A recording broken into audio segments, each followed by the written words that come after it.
Welcome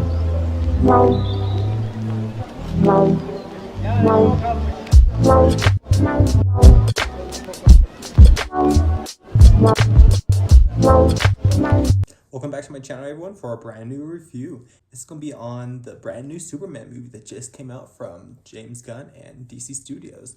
So I watched all the live action Superman movies, starting from the George Reeves film, going through Christopher Reeve, just all through there, even the Supergirl projects that are live action, and the DCU films that have the Superman character in it.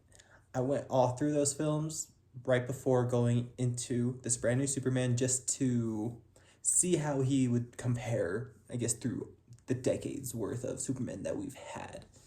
I think David Cornsweet did a great job, but there is still certain things with the film I think made it just a normal superhero film, honestly. Sure, there was a lot of interesting, great visuals from the CGI and special effects, but this film, it was very interesting how they started off with that, just the word reading. This Superman, I really enjoyed it, but there are certain things that I think made the film not be where it should be somehow in, it's just being an introduction for a new universe of DC films. I watched Creature Commandos also right before this because Creature Commandos is technically the first project James Gunn created for this new universe for DC. And it was supposed to be not exactly you have to watch anything from that to pay attention. It's just there's one character from that show that does cross over into live action form. And it's supposed to be with how he's going to be doing his universe. It's going to be very interwoven between the animated storytelling and live action.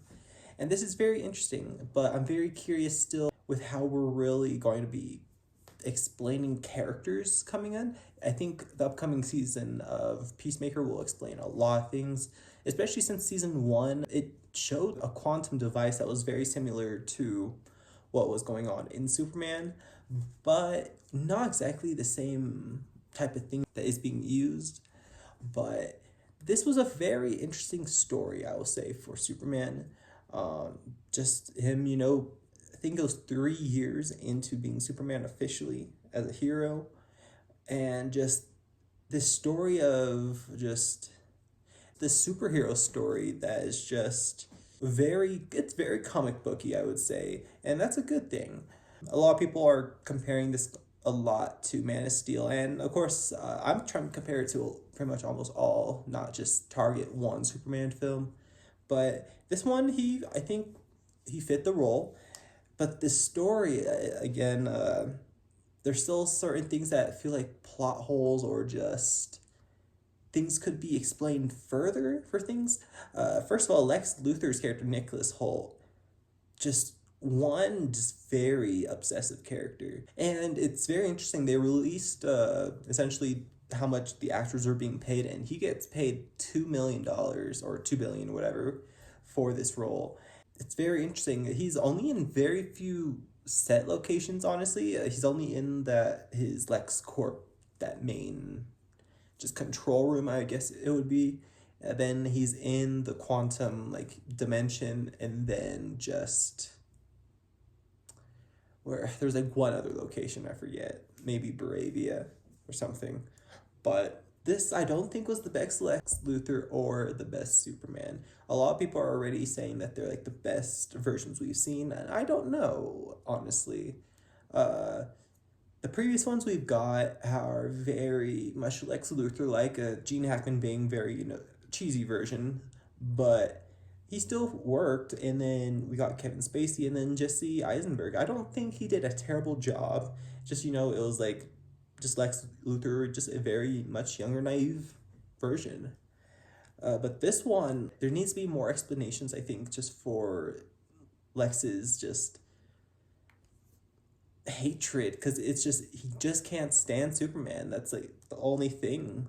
And it's, I don't know, as a first film to continue more things on, it probably will work because of just the amount of characters that have also been shown, and just the stuff that he has set up. James Gunn. Next, we're getting Supergirl, Woman of Tomorrow, or what I think he's just naming it Supergirl now. And then we are getting Clayface as a third film, which is going to be very interesting. Our first introduction to probably Gotham live action form will be in the Clayface horror film. I think Mike Flanagan's going to be making that one. But this one being the start of this new universe, I don't know how it feels. Honestly, this film felt like a sequel to something that didn't happen. It's like, it almost feels like James Gunn just made a Superman 2 without making a Superman 1, but just some of the storytelling felt like not a first film type of film. It felt almost like a sequel. I don't know. Especially, I guess, because he's trying to still keep elements from the DCEU and into his stuff, which still nothing got explained there, really, especially with the quantum device. Nothing got explained. And I'm hoping Peacemaker Season 2 will, because I have a theory it's just the DCEU Peacemaker and maybe the DCU Peacemaker in like the same universe, something going on there, like a variant situation. But, or something whatever happened in the Flash movie in the DCU maybe happened and affecting these universes, but there's no real explanation for what he's doing so far with these characters he's trying to keep and just the story. It just doesn't feel like a first film. I don't know how to really put it. But I enjoyed this movie. It was a really fun experience in theater, seeing all these new just characters we haven't seen. Metamorpho was a very surprise, I would say, for this film. It's everything. And especially the scenes, especially in the quantum like river and the black hole. Very interesting visuals, I would say. I do like those. But I'm very curious where they're going to take these characters further. And Mr. Terrific, like, what a character that they introduced. And just that one scene on the beach, like, it's become very iconic online. It was very much a copy, like, his version of the scenes from his Guardians of the Galaxy movies with Yondu and just the Arrow. It was reminiscent of those, like, scenes.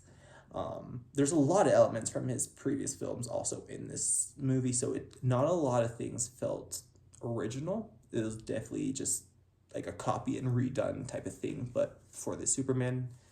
And this was James Gunn. He wrote and directed this film, so I don't know what else he's going to be making himself or versus what he's overlooking on other people, but it wasn't his best film, I don't think, for anything. I still, honestly, I think the Guardians of the Galaxy, he did better there. Peacemaker, I didn't really care too much for the Suicide Squad, but Peacemaker was pretty fun.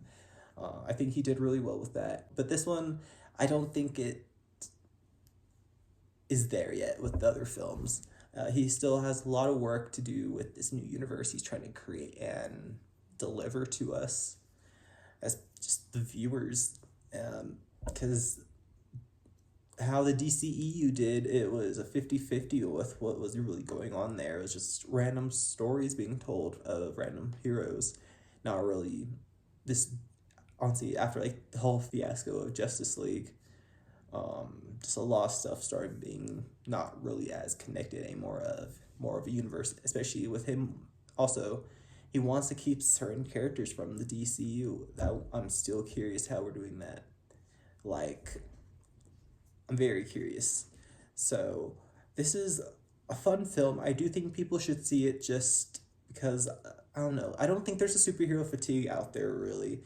We haven't had a DC movie since, like, Aquaman and the Lost Kingdom, so, and, like, a decent, like, DC film that is taking itself seriously. Like, this is a serious film, but it's just certain things feel like there's certain things missing from this story that would help a lot of these plot holes. And a lot of the stuff of the message that was a different, like, almost way of how he was, different reason why he was sent to Earth. Very interesting how people were reacting within the film, just the change of character of people. Like, that really wouldn't happen in real life. People want evidence of things happening, but it was very interesting to take on just people just flipping around on someone that they consider a hero, and then reverting back to like, oh, you save us, you're saving us. So like, whoa, Superman. Just the flip around is very chaotic. A lot of chaotic stuff, I would say, for this film, but really good stuff. And glad that they're introducing more superheroes. And good job to the other like superhero characters, because I did originally think this film was seemingly too Justice League like, but honestly, it wasn't. Like the other superheroes didn't really have like a whole lot to do in the film. Like they were there in the action scenes when they were needed, but they didn't do too much to the overall story too much, like except for Mr. Terrific. Honestly, he should get his own film, hopefully, with just how much people are liking his character. I'd be surprised if he doesn't get a project. But yeah, this film was very interesting. Like I said, I don't hate it, but I do think James Gunn can maybe do better with the next things coming out, making it feel connected to just a universe, and not just a universe that's, it just feels there. I don't know how to put it, but I'm very curious what you guys will think on this if you've seen this film, because this wasn't a bad film, like I said. So I hope you guys go see it. And I'm not going to say too much more, because I said quite a bit, like spoilers. So let me know in the comments down below what you're thinking, and tune in for more things I'll be posting, and tune in for my superhero talk with Chipmunk 170 on our new channel, our collab channel, Fandom Geek Culture.